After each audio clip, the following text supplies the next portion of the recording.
Hello friends, welcome. Feeling of imagination के channel में आपका वेलकम है। आज मैं आप लोगों के साथ वॉर ऑफ हिडन लव का लास्ट पार्ट शेयर कर रही हूँ। मगर वीडियो शुरू करने से पहले मैं आप लोगों से कहना चाहती हूँ कि अगर आपको मेरी वीडियो पसंद आए तो प्लीज इसे लाइक करिएगा, शेयर करिएगा और अपने कमेंट देना मत भूलिएगा। साथ ही साथ मेरे चैनल को सब्सक्राइब भी करिएगा। मैं ये बात काफ़ी समय बाद आप लोगों से कह रही हूँ। वजह थी कि मेरी वीडियोस लगातार नहीं आ पा रही। मेरी वीडियोस काफ़ी लेट से आती है, मगर अब शायद ऐसा ना हो। इसी वजह से मैं अपनी ये बात रिपीट कर रही हूँ। तो चलिए अब हम अपनी स्टोरी लाइन पर आते हैं। प्रीवियस पार्ट में आपने देखा था कि वेंस ने लैंड मेंशन पर कब्जा कर रखा था और लैंड मेंशन के अंदर सभी लोगों को बंदी बना कर रखा था। उनके गार्ड्स लैंड मेंशन में थे। वांगजी लैंड मेंशन के अंदर आता है। तो चलिए अब हम आगे की स्टोरी सुनते हैं। वांगजी को कुछ गार्ड ने पकड़ लिया। कौन हो तुम लोग और इस तरह से मेरे मेंशन में क्या कर रहे हो? वांगजी ने गुस्से से कहा। क्या कर रहे हैं? तुमने ही तो हमें यहाँ आने को मजबूर कर दिया था लान वांगजी, वरना हम तो अपनी लाइफ में मजे में जी रहे थे। कहते हुए वेन रोहान ने वांगजी के बालों को कसकर पकड़ लिया। वेन रोहान! वेन रोहान के ऐसा करते ही लैन कुरैन, सांग, लैन फेनिंग और नी हुसैन चारों गुस्से से चीख पड़े। अब जाकर वांगजी ने अपने चारों तरफ नजर दौड़ाई। अंकल, आप ठीक तो है ना? साव सिंचन, तुम्हारी तुम्हारी ऐसी हालत किसने की? वेन रोहान, मैं तुम्हें छोड़ूंगा नहीं। ओह, ऐसा क्या? मगर तुम तो मेरी पकड़ में हो। वेन रोहान ने वांगजी के बालों को और भी कसकर पकड़ लिया। आह! वांगजी के मुंह से एक आह निकल गई। कुरैन चिल्ला पड़े, छोड़ो, छोड़ो मेरे वांगजी को। कुरैन की आवाज सुनकर वेन रोहान कुरैन की तरफ मुड़ गया। छोड़ दूं इसे? तुम्हें पता है, अगर यह मुसवानी को बचाने नहीं गया होता तो इसकी ये हालत नहीं होती। हम कई प्रोजेक्ट में साथ मिलकर काम कर रहे थे ना, जिसकी वजह से हमारी कंपनी को कितना फायदा हो रहा था। मगर ये इसे तो मुसवानी की राह पर चलना था, दुनिया को बचाना था। मगर अफसोस की बात, ये दुनिया को बचाने के चक्कर में अपने घर को ही नहीं बचा पाया। तुम सब जाओ और इन सबको एक रूम में बंद करके मेंशन में आग लगा दो, ताकि ये वहां जिंदा जलकर मर जाएं और अपने लास्ट टाइम में यह सोचकर तड़पे कि मुझसे दुश्मनी का क्या अंजाम हुआ है। इसके बाद वेन रोहान मोसवान्यू और म्याम्या की तरफ इशारा करते हुए कहता है, इन्हें ले चलो, हम इनकी अच्छे से खातिरदारी करेंगे। गार्ड मोसवान्यू और म्याम्या को पकड़कर ले जाने लगते हैं। इधर गार्ड साओ सिंचन, सॉन्ग लैन, वांगजी, नी हुसैन वेनिंग को भी ले जाने लगते हैं। ये तीनों अपने बचाव में कुछ कर नहीं पा रहे थे। कारण था, एक गार्ड ने कुरैन के सर पर गन तानी हुई थी। कुरैन ने कहा, वेन रोहान, रोक तू ये सब। तुम बहुत गलत कर रहे हो। तुम क्या सोच रहे हो? लोगों की जिंदगियों के साथ खेलते हुए तुम बच जाओगे? तुम्हारा बहुत बुरा हाल होगा वेन रोहान, बहुत बुरा। इतना जितना तुम सोच भी नहीं सकते हो। ओह, मेरा बुरा हाल करोगे? वेन रोहान ने हंसते हुए कहा। पर कैसे करोगे? हाँ, क्या मर जाने के बाद घोस्ट बनकर डराओगे या फिर अपने नेफ्यू सिचैन को बताओगे? मगर अफसोस, उसे कुछ भी हासिल नहीं होगा यहाँ, सिवाय तुम्हारी राख के। तो अब अंत समय में अपने अच्छे कामों को याद करो और सुकून से मर जाओ। काफी अच्छे कर्म किए हैं तुमने मेरे दोस्त, मगर लोगों का आशीर्वाद तुम्हें बचाने नहीं आएगा। और ले जाओ, इसे भी रूम में बंद कर दो। सी चैन, मैंग याओ, नीमिंजे लैंड मेंशन से कुछ दूर पर खड़े थे। सी चैन घबरा गया जब उसने देखा कि लैंड मेंशन के बाहर ढेर सारे गार्ड्स लगे हैं। वो गार्ड्स उनके नहीं थे। उसने पैनिक होते हुए कहा, नीमिंजे, अब क्या करेंगे हम? क्या मेरी फैमिली ठीक होगी? क्या वो सब जिंदा होंगे? क्या उनके साथ कुछ बुरा नहीं हुआ होगा? मेरा वांगजी कैसा होगा? और अंकल अंकल कैसे होंगे? नीमिंजे ने सिचैन को झकझोरते हुए कहा, सिचैन, होश में आओ। अगर तुम यूं ही पैनिक होते रहे तो हम उन्हें नहीं बचा पाएंगे। अभी वो ठीक है ना? सिचैन ने आश्चर्य के साथ नीमिंजे की तरफ देखा और कहा, तुम कैसे कह सकते हो? सिचैन ने कहा, वो इसलिए क्योंकि ये वेंस बस चलाते हैं, जहां तक हो सके गन के इस्तेमाल से बचते हैं। क्योंकि अगर उन्होंने इसका इस्तेमाल किया तो जो गोलियां लोगों की बॉडी में लगती हैं उनकी इंक्वायरी की जा सकती है और वो फिर फंस सकते हैं। उनका ऐसा ही क्राइम पैटर्न है। अभी सारे गार्ड्स खड़े हैं तो इसका मतलब होप है सिचैन, बस तुम अपना आपा मत खो।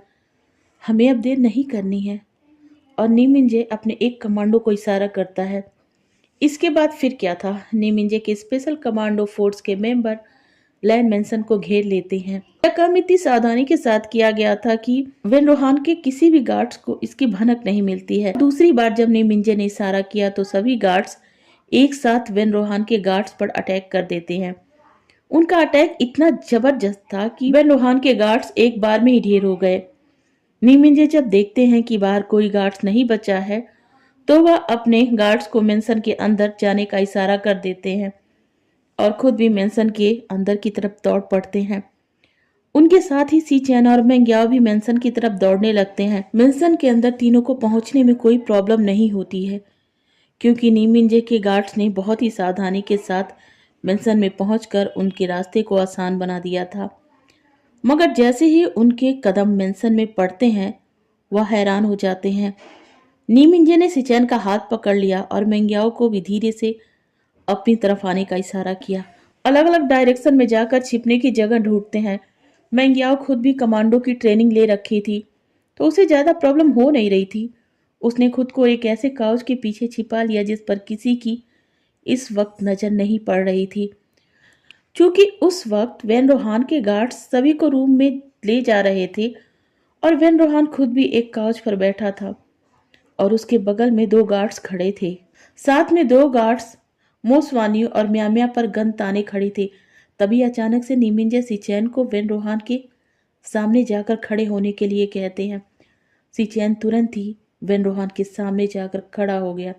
उसने कहा, तुम्हारी ये हिम्मत मेरे मेंशन में आकर मेरी फैमिली को हर्ट करो। सिचैन को सामने देखकर वेन रोहान अलर्ट हो गया। उसने पीछे की तरफ देखा। पीछे उसके कोई गार्ड्स नहीं थे। तभी उसे आवाज सुनाई पड़ती है, पीछे क्या देख रहे हो? तुम्हारे सारे गार्ड्स घायल है वेन रोहान। वेन रोहान ने जब अपने बगल में खड़े गार्ड्स को कुछ इशारा किया तो गार्ड्स सिचैन की तरफ दौड़ पड़े। गगा!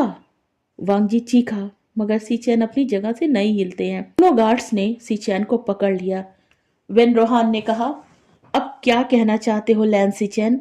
लैन सिचैन ने हंसते हुए कहा, अपने सभी गार्ड्स को हटा दो और मेरी फैमिली को मेरे पास भेज दो। वेन रोहान ने ताली बजाते हुए कहा, कमाल का करेज है लेंस के पास। मौत सामने खड़ी है मगर ऑर्डर दे रहे हैं। सिचैन मुस्कुराए और कहा, ठीक है, मत भेजो, मगर एक बार पीछे पलट के तो देख लो, तुम्हें पता चल जाएगा कि एक्चुअली मौत कहाँ खड़ी है। वेन रोहान पीछे पलटता है और पीछे देखकर उसकी आंखें बड़ी बड़ी हो जाती हैं। तुम? वेन रोहान का ऐसा कहना ही था कि अब सबकी नजर वेन रोहान के पीछे खड़े नीमिंजे पर जाती है। नी हुसैन ने चिल्लाते हुए कहा, गगा, इसे मार डालिए, यह बहुत गंदा है। इसने साउथ इंचन को बहुत ज्यादा हर्ट किया है। अब कहीं जाकर नीमिंजे का ध्यान नी हुसैन के साथ वेनिंग पर जाता है। नी हुसैन इस वक्त एक गार्ड के गन पॉइंट पर था। यह देखकर नीमिंजे का खून खौल जाता है। उसने वेन रोहान के सर पर अपनी गन को प्रेस करते हुए कहा, अपने गार्ड से कहो सबसे दूर हो जाए, नहीं तो मैं तुम्हारे सर पर गोली चला दूंगा।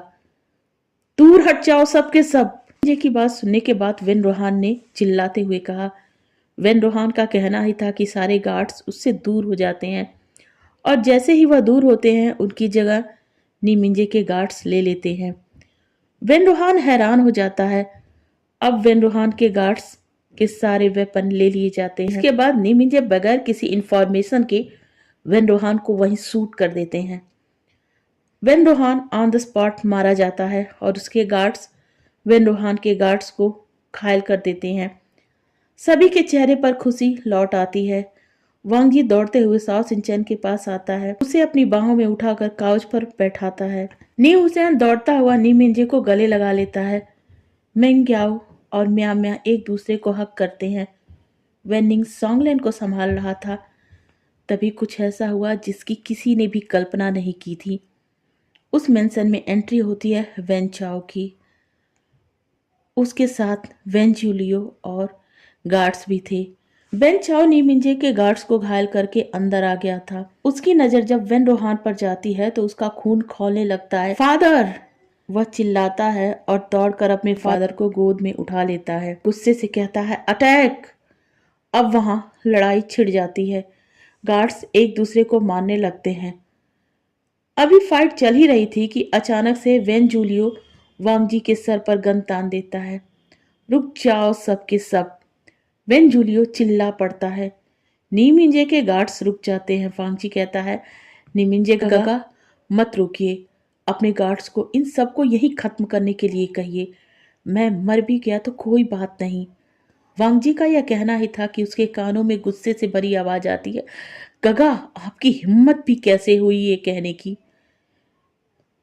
वांगजी का चेहरा पीला पड़ गया था। विंग, तुम यहाँ क्यों आए हो? वेन चाओ के चेहरे पर एक इविल स्माइल आ गई। उसने कहा, द वी वुसियान, यहाँ आकर तुमने बहुत अच्छा किया। लगता है इस लान वांगजी से तुम्हारा बहुत ही गहरा रिश्ता है। तो चलो मैं इस खेल को थोड़ा और इंटरेस्टिंग बनाता हूँ। उसने नीमिंजे की तरफ देखा और कहा, नीमिंजे अपने गार्ड्स को कहो घुटनों के बल बैठ जाएं। नीमिंजे इशारा करते हैं। गार्ड्स घुटनों के बल बैठ जाते हैं। उसने कहा, तुम्हें अलग से कहना पड़ेगा। नीमिंजे नीमिंजे भी बैठ जाते हैं। वेन चाओ गुस्से से कहता है, तुम लोगों के कारण मेरे फादर की डेड बॉडी मेरे सामने पड़ी है। मेरे पेन का अंदाजा तुम लोग लगा नहीं सकते हो। मैं चाहूं तो तुम में से किसी को भी मार कर उस दर्द का बदला ले सकता हूं, मगर मैं इसका बदला दूसरे तरीके से लूंगा। मुझे पता है ये भी वुसियान इस लान वांगजी की जान है, तो तुम उसे कुछ नहीं कर सकते। वांगजी चीख पड़ता है। वेन चाओ ने कहा, ओह इतना पेन, वो भी तुम्हारी आंखों में? मगर पूरी बात तो तुमने सुनी ही नहीं। मैं तुम्हारे इस वींग को मारने नहीं वाला। इतना सुनना ही था कि वांगजी ने अपनी आंखें बंद कर लंबी सी रिलैक्स वाली सांस ली। बस रेप करूंगा। वांगजी ने अपनी आंखें झटके से खोल ली। You bastard! ओह, तुम्ही ने तो कहा था कुछ मत करना, तो मैं कहाँ कर रहा हूं? लैन कुरैन ने कहा, उससे दूर रहो। सिचैन ने गुस्से से कहा, अगर विंग को टच भी किया ना तो मैं तुम्हारा वो हाल करूंगा। चुप करो तुम सब! मैं इसी से पूछ लेता हूं कि मुझे क्या करना चाहिए। वह व्यूसियान की तरफ बढ़ गया और उसके चारों तरफ घूमते हुए कहा, व्यूसियान, लान वांगजी चाहते हैं कि मैं तुम्हें मारूं नहीं, तुम्हारा रेप भी ना करूं। तो ऐसा करो, तुम ही मुझे सरेंडर कर दो। वेन चाओ! वी ने गुस्से से कहा। ओह!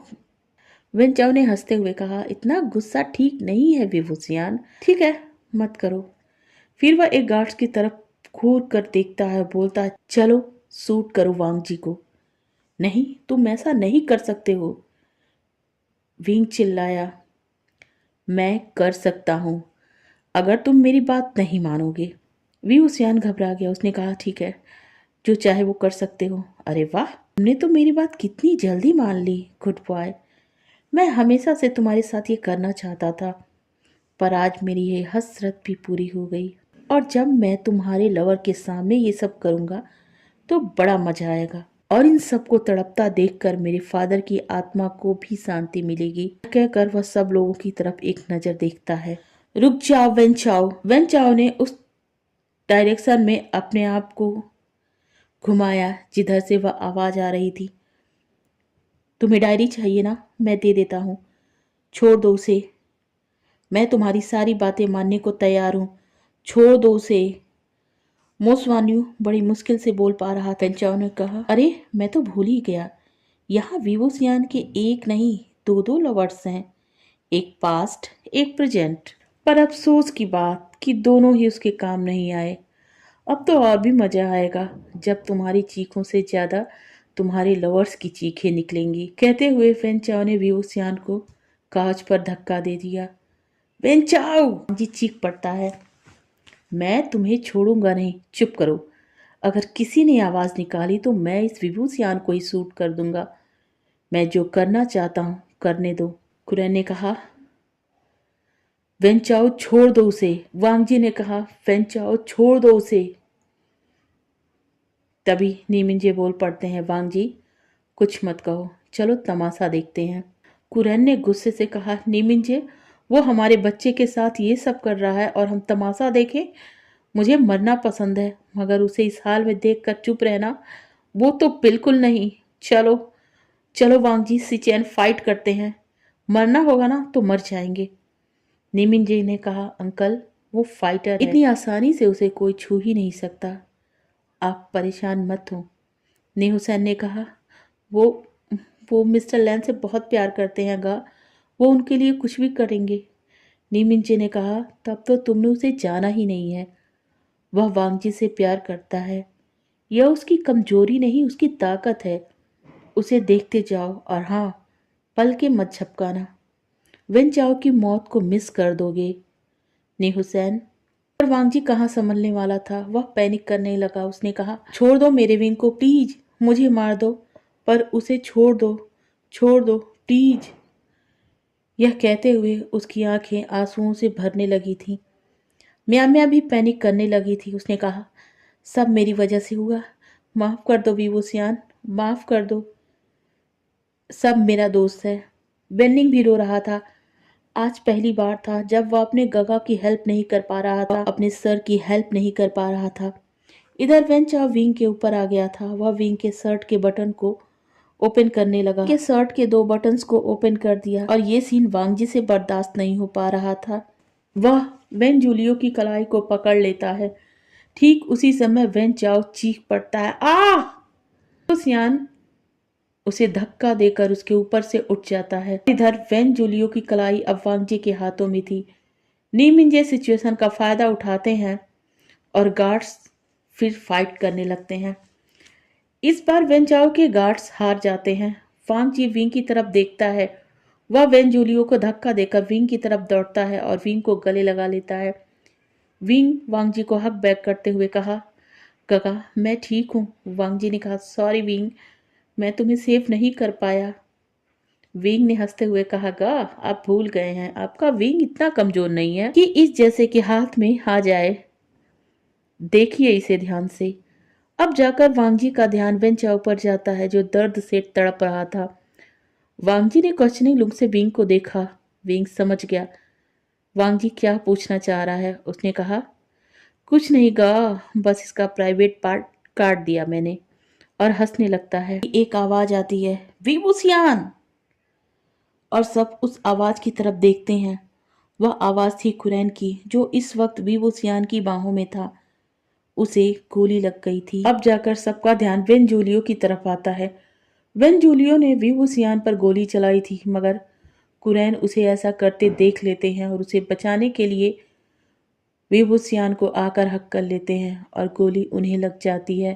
वेन जूलियो को पकड़ लेता है, उसे बहुत मारता है। अंकल, अंकल, ये क्या किया आपने मेरे लिए? विंग कुरैन को हिलाने लगता है।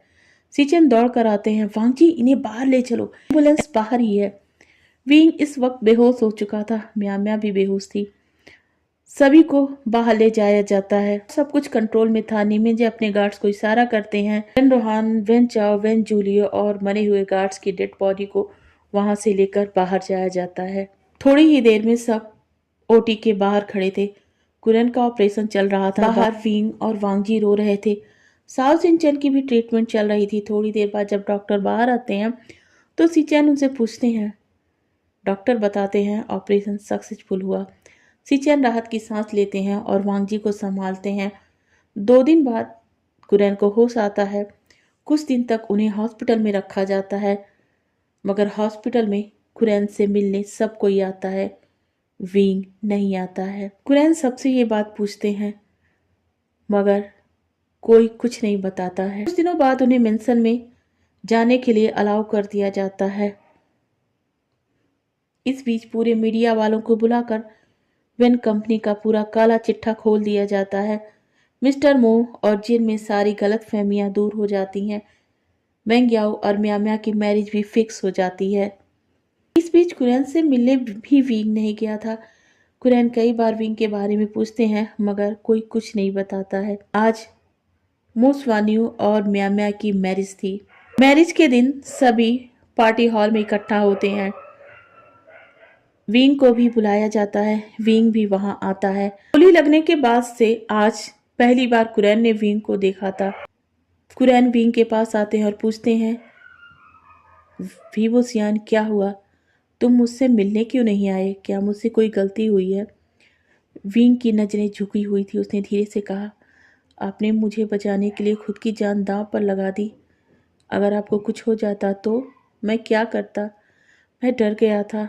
ओह, तो डर कर मुझसे मिलना ही बंद कर दोगे? ये अच्छी बात नहीं है वीवोसियान। क्या हमारे बीच की डील तुम्हें भूल गई है? विंग ने हाथ पकड़ते हुए कहा, नहीं, बिल्कुल नहीं। मैं नहीं भूला, मैं उसे हमेशा याद रखूंगा। तो अगर मैं तुम्हारी होता तो क्या तुम मुझे बचाने इसी तरीके से नहीं आए होते?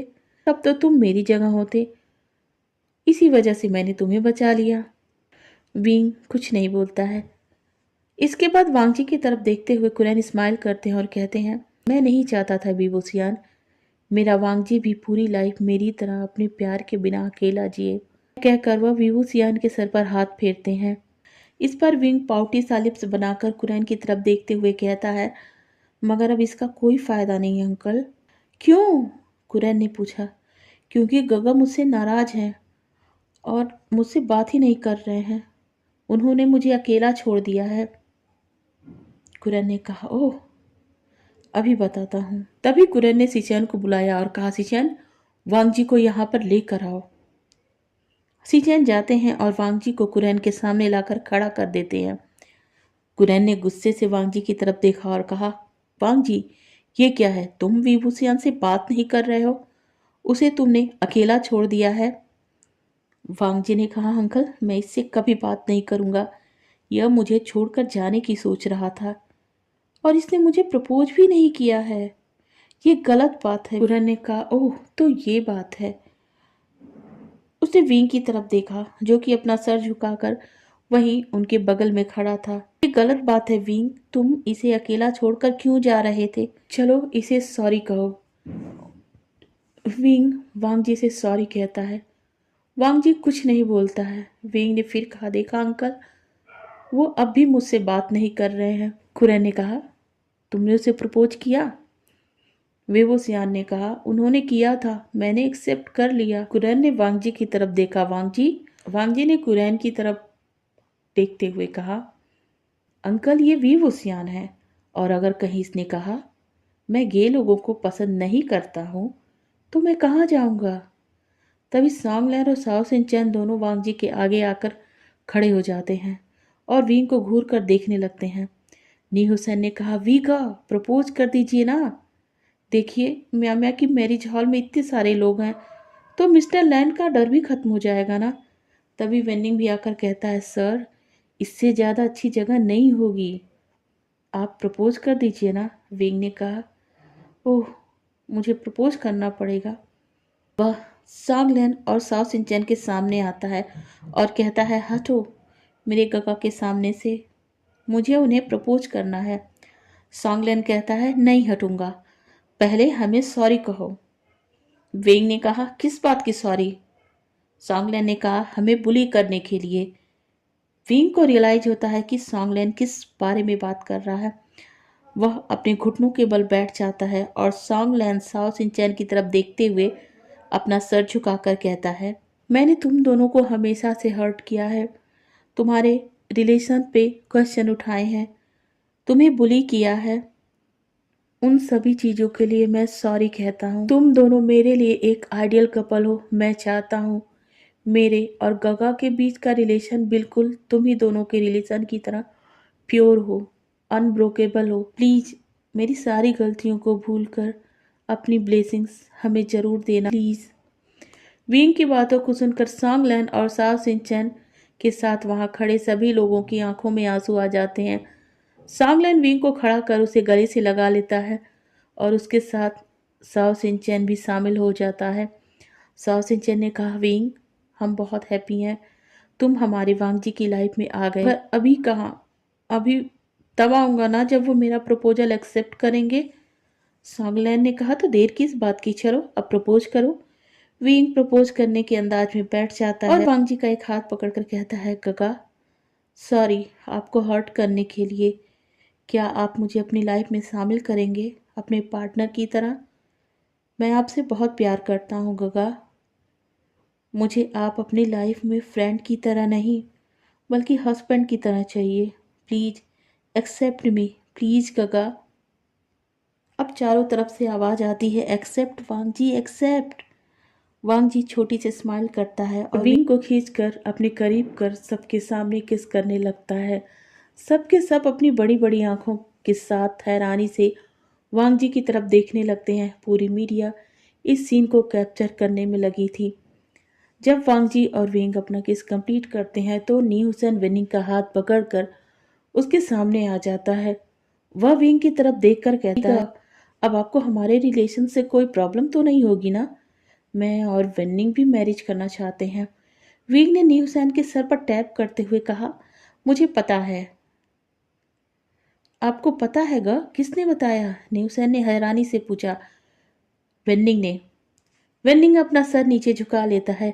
नी हुसैन अपना मुंह बनाते हुए कहता है, विनिंग मैं तो गगा को सरप्राइज देना चाहता था, तुमने पहले क्यों बता दिया? तभी सीचैन आते हैं और कहते हैं, मैं आप लोगों को एक दूसरी सरप्राइज देना चाहता हूँ। आज ही लान वांगजी और वीवूसियान की मैरिज होगी। अंकल ये चाहते हैं। वांगजी और विंग हैरानी के साथ कुरैन की तरफ देखते हैं। कुरैन ने कहा, इस तरीके से मत देखो, मैं नहीं चाहता वीवूसियान दुखी हो। वांगजी ने कहा, अंकल आपको वीवूसियान का दुख देखा नहीं जा रहा है, और जब आप उसको मुझसे दूर रखते थे मैं दुखी रहता था, परेशान रहता था, तब आपको मेरी हालत पर कभी तरस नहीं आई। कुरैन ने कहा, वांगजी वो छोटा है। वांगजी ने कहा, बस 2 साल का छोटा है अंकल। कुरैन ने कहा, तो क्या हुआ, तुम्हें उसका ख्याल रखना ही होगा, नहीं तो मुझसे बुरा कोई नहीं होगा। अब विंग की आंखों में आंसू आ गए। कुरैन की तरफ आता है और उसे गले लगा लेता है। थैंक यू अंकल, मुझे एक्सेप्ट करने के लिए, मेरी केयर करने के लिए और अपने प्रीसियस नेफ्यू को मुझे देने के लिए। विंग की आंखें भीगी थी। कुरैन ने कुछ नहीं कहा, वह बस विंग के बैग को सहला रहे थे। तभी म्या आती है और कहती है, अंकल प्लीज कुछ अटेंशन हमें भी दे दीजिए ना। क्या आप लोग मेरी वेडिंग नहीं देखेंगे? मैं कब से देख रही हूँ, आप मेरे पर ध्यान नहीं दे रहे हैं। अगर आपने ऐसा किया ना तो मैं वांग जी से वेडिंग कर लूंगी। मोस वानियू से कह दूंगी कि वह विंग से कर ले। वांग जी गुस्से से म्या को घूरता है और कहता है, म्या तुम्हारी इतनी हिम्मत? म्या ने कहा, हाँ मेरी हिम्मत और बढ़ जाएगी अगर तुम दोनों अपनी वेडिंग ड्रेस पहनकर नहीं आओगे। Wedding dress? वांग जी और विंग दोनों एक साथ बोल पड़ते हैं। हाँ मिस्टर लैन, मैं विंग गगा को लेकर जा रहा हूँ और आप जाइए साओ सिंचैन के साथ। नी हुसैन बिना देरी किए विंग का हाथ पकड़ता हुआ अंदर की तरफ जाने लगता है और विंग अंदर जाता हुआ बस वांग जी को देख रहा था। इस वक्त वांग जी के लिए उसकी आंखों में जो प्यार था वो सब देख पा रहे थे। सॉन्गलन कहता है, वांग जी जल्दी चलो, कहीं ऐसा ना हो विंग का माइंड चेंज हो जाए। साओ सिंचैन आकर कहता, हाँ मुझे भी डर है, कहीं फिर कोई बात उसे हर्ट ना कर दे। ने कहा, नहीं बिल्कुल नहीं, मैं अब उसे नहीं जाने दूंगा। तो फिर चलो। उधर सी चैन म्या ने मिंजे वेंचिंग बाकी सभी लोग पार्टी हॉल में वेट कर रहे होते हैं। कुरैन चाहते थे कि उनकी ग्रैंड वेडिंग हो, पर मिस्टर मो और जिन गोंगसान चाहते थे कि म्या और मोसवानियों के साथ ही विंग और वांग जी की मैरिज हो। इसी वजह से ग्रैंड वेडिंग ही रखी थी। कुछ देर में वांग जी विंग दोनों वेडिंग हॉल में आते हैं। वांग जी जहाँ व्हाइट सूट में था वहीं विंग ब्लैक में था। दोनों एक दूसरे के लिए परफेक्ट लग रहे थे। ऐसा लग रहा था कि दो प्रिंस एक साथ खड़े हों। सभी उनके ग्रेस को देखकर मिसमराइज हो रहे थे। म्या और मोसवानियों की वेडिंग कंप्लीट होती है। तब बारी आती है वांग जी और विंग की। दोनों एक दूसरे को देख रहे थे। उनकी आंखों में बहुत कुछ था एक दूसरे से कहने को। उनकी भी मैरिज की रिचुअल कंप्लीट हो जाती है। मैरिज कंप्लीट होने के बाद दोनों कपल आते हैं और अपने अपने एल्डर को ग्रीट करते हैं। तभी वांग जी कहता है, अंकल हमें यहाँ से जाने की इजाज़त दीजिए। अंकल मुस्कुराते हैं, यहाँ अभी सारे गेस्ट हैं वांग जी, तुम लोगों को थोड़ी देर रुकना चाहिए। वांग जी ने कहा, नहीं अंकल, हमें वेट नहीं करना है। मेंग याओ, सीचेन, सांग लैंसाओ, सिंचैन सभी एक साथ बोल पड़ते हैं, बहुत जल्दी है वांग जी जाने की। वांग जी विंग को लगभग खींचते हुए बाहर ले जाने लगता है और जाते हुए चिल्लाते हुए कहता है, लास्ट रिचुअल कंप्लीट करनी है हमें। अंकल सीचैन की तरफ गुस्से से देखते हैं। सीचैन, क्या कुछ छूट गया था? सीचैन शर्म से अपनी निगाहें नीचे कर लेते हैं। तभी न्यूसेन बोल पड़ता है, uncle, mister land last ritual की बातें कर रहे हैं, वही रिचुअल जो अकेले में वेडिंग चैम्बर में होता है। कुरैन कहते, ओह ये कैसा रिचुअल है, मुझे तो पता ही नहीं था। नी हुसैन कहता है, आपने वेडिंग नहीं की है ना, तो आपको पता कैसे होगा? जाकर कुरैन को नी हुसैन की बात समझ में आती है। वह थोड़ा बनावटी गुस्से में नीमिंजे को बुलाते हैं। नीमिंजे! नीमिंजे दौड़कर उनके पास आते हैं और कहते हैं, क्या हुआ अंकल? नीमिंजे, इसकी वेडिंग नहीं होगी और वेन्निंग को अब मेरे साथ मेरे मेंशन में रहना होगा। अब तो नी हुसैन घबरा गया। उसने कहा, नहीं काका, आप ऐसा नहीं कर सकते हैं, नहीं कर सकते हैं मेरे साथ। नी मिंजे ने कहा, सॉरी नी हुसैन, मुझे ऐसा ही करना होगा। तुम बहुत बोलते हो ना, तो भुग तो। यह कहकर वह चले जाते हैं। अब नी हुसैन कुरैन के आगे पीछे दौड़ता हुआ उन्हें सॉरी बोलने लगता है और कहता है, प्लीज अंकल प्लीज, आप ऐसा मत करिए। मगर कुरैन अब कहाँ मानने वाले थे। अब वह नी हुसैन को परेशान करने में लग जाते हैं और उन्हें ऐसा करते हुए देख वहां सभी हंसने लगते हैं। इधर वांगजी विंग को लेकर शहर के बाहर आ जाता है। उसकी कार फिर से उन्हीं जंगलों के बीच गुजर रही थी। विंग कहता है, गा, क्या आप मुझे जानवरों को खिलाने वाले हो? पर वांगजी कुछ नहीं कहता है, बस ड्राइविंग पर अपना फोकस करता है।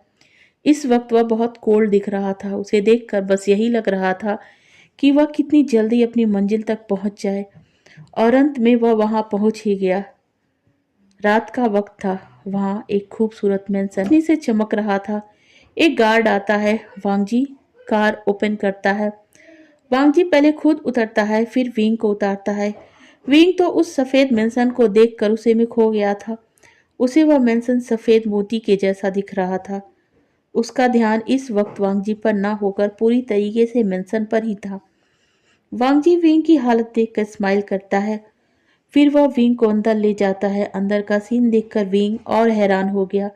उसने कहा, गा, ये तो वही मेंशन है ना जिसे आपने अपने स्पेशल पर्सन के लिए बनवाया था? तो तुम्हें याद है माय लव? हाँ, आपने बताया नहीं वो स्पेशल पर्सन कौन है। वांग जी ने कहा, तुम्हें समझ नहीं आया वह कौन है? विंग ने कहा, नहीं, सच में नहीं आया। वांग जी ने विंग की आंखों में झांकते हुए कहा। विंग समझ गया था वांग जी क्या कहना चाहता है, मगर फिर भी वह यही दिखा रहा था कि वह नहीं जानता है। वह वांग जी को टीच करते हुए कह रहा था, नहीं जानता है। वांग जी ने एक बार फिर कहा, नहीं जानते। विंग ने कहा, "हाँ, सच में नहीं जानता।" फिर वह विंग को अचानक से अपनी गोद में उठा लेता है और उसे रूम में लाता है जहां जाना किसी को अलाउ नहीं था। विंग उस रूम को देखता है तो वह उसी में फिर एक बार खो जाता है। लाइट स्काई ब्लू के कॉम्बिनेशन वाला वो रूम बहुत ही ब्यूटीफुल था। ग, ये मेरे लिए बनवाया था आपने? विंग वांग जी की तरफ अपनी स्माइली फेस और टीयरी आइज से देखता है। नहीं, मेरे स्पेशल पर्सन की है, वांग जी ने भी टीच करते हुए कहा। और विंग को अब धीरे से उस सॉफ्ट बेड पर लिटा देता है। विंग ने मुंह बनाते हुए कहा, मैं ही तो हूँ आपका स्पेशल पर्सन। वांग जी ने कहा, तुम्हें कैसे पता? मैंने तो ये कहा ही नहीं। विंग को गुस्सा आ गया। उसने वांग जी को फ्लिप किया और उसके ऊपर आ गया और कहा, मैं बताता हूँ मुझे कैसे पता है। और वह वांग जी को रफली किस करने लगता है। मगर इस वक्त वह वांग जी से थोड़ा वीक पड़ने लगा था, क्योंकि पिछले कुछ दिनों से उसने अपने हेल्थ का ख्याल जो नहीं रखा था। फाइनली इस बार वांग जी एक बार फिर लीड करने लगता है और उसके कानों में विस्पर करके कहता है, नेक्स्ट टाइम ट्राई करना विंग। इसके बाद वह विंग को अपना प्यार शो करने लगता है। यह रात उनके बीच के प्यार और कन्फेशन में बीत जाती है। उनके लाइफ की नई सुबह होती है। यह सुबह इसलिए खास थी क्योंकि आज जो एक दूसरे की बाहों में थे, उनके हिडन लव ने आज उन्हें एक रिश्ते में बांध दिया था, हस्बैंड एंड हस्बैंड। वांग जी की आंखें पहले ही खुल गई थी, मगर वह विंग को अपनी से अलग नहीं करता है। थोड़ी ही देर में विंग की आंखें खुल जाती हैं। वह एक दर्द के साथ उठता है। कगा, आपने मेरा कितना बुरा हाल किया है। विंग ने शिकायत करते हुए कहा। वांग जी कुछ नहीं बोलता है। उसने विंग के फोरहेड पर किस करते हुए कहा, I love you wing, thank you मुझे एक्सेप्ट करने के लिए, मेरे प्यार को एक्सेप्ट करने के लिए। वांग जी इस वक्त बहुत ही ज़्यादा इमोशनल हो रहा था। विंग ने वांग जी के गले में अपनी बाहों को डालते हुए कहा, थैंक यू मुझे इतना खूबसूरत रिश्ता देने के लिए, मुझे एक प्यारी सी फैमिली देने के लिए, मुझे पूरा करने के लिए, मेरे और अंकल खुरैन के बीच की दूरियों को ख़त्म करने के लिए और उन सभी चीज़ों के लिए जिन्हें मैं गिना नहीं सकता। Thanks bottom to my heart, thanks गगा। वांग जी ने विंग के फोरहेड पर किस किया। इस वक्त उसकी आंखें नम थी। उसने कहा, चलो हम एक दूसरे के साथ अपने नए रिश्ते की शुरुआत करते हैं। No sorry, no thank you. विंग जिसकी आंखें भरी थीं मगर वह वांग जी की आंखों में आंसुओं को नहीं सह पा रहा था। उसने कहा, गा आपने बताया नहीं आपका स्पेशल पर्सन कौन है। वांग जी ने घूर कर विंग को देखा और कहा, तो फिर तुम्हें बताना पड़ेगा। विंग ने कहा, हाँ बताइए ना। वांग जी को विंग का फेस देखकर उस पर बहुत ही ज्यादा प्यार आ रहा था। वह एक बार फिर विंग को बुक करने लगा और थोड़ी देर बाद विंग को खुद से अलग कर उसकी तरफ देखते हुए कहता है, तुम ही हो मेरे स्पेशल पर्सन विंग। विंग वांग जी को घूर कर देखता है और कहता है, ये बात आप पहले नहीं कह सकते थे। वांग जी ने कहा, कह दिया ना, और विंग को गले लगा लेता है। ओके फ्रेंड्स, तो मेरी ये एफएफ आज यहीं पर एंड होती है। इसमें काफ़ी ढेर सारी आवाज़ें थी क्योंकि मेरे आसपास का माहौल शोरगुल से भरा था। अगर ये एफएफ आपको अच्छी लगे तो प्लीज़ मुझे कमेंट करिएगा। Thank you.